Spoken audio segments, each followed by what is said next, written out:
xarunta laga binaynayo qasriga cusub ee madaxtooyada Somaliland ay yeelan doonto ayaa lagu qabtay munaasabad kooban oo ciidanka qaranka Jamhuuriyadda Somaliland ay ku wareejinayaan bilowga hore ee dhismaha madaxtooyada Jamhuuriyadda Somaliland waxaana madasha ku sugnaa hoggaanka taliska ciidanka militariga hoggaanka sare ciidanka ilaalada madaxtooyada iyo agaasimaha guud ee madaxtooyada Sareeyagaas Nuux Ismaaciil Taani taliyaha ciidanka qaranka Jamhuuriyadda Somaliland ayaa ka waramay maraaxilka ay soo martay bilowga hore ee dhismaha madaxtooyada taas oo ay hirgeliyeen ciidanka qaranka waxaan agaasima noo sharafa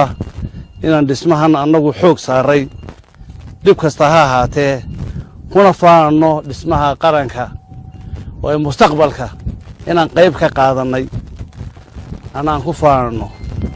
waxaan ka rajeynayaa inaad igala wareegto dhismahan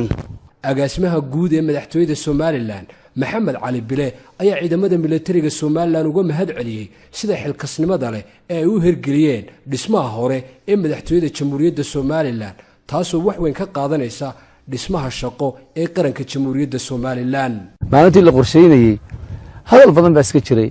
talo sida loo odhanayaa xagee ka dhacaysa maxaa lagu falayaa dadka maxaa looga raray maanta se hanti qaranku leeyahay oo dhula waa hantida ugu weyn meel taal marka laga reebo xiriyaha ciidanka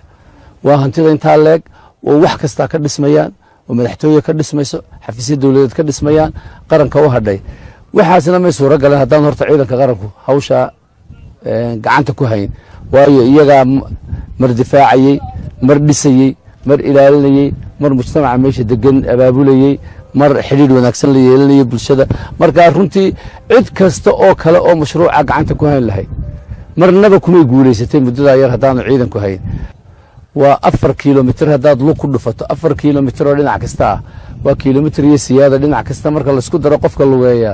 ee gidaarkeeda ku soo wareega waa 4 kiiloomitir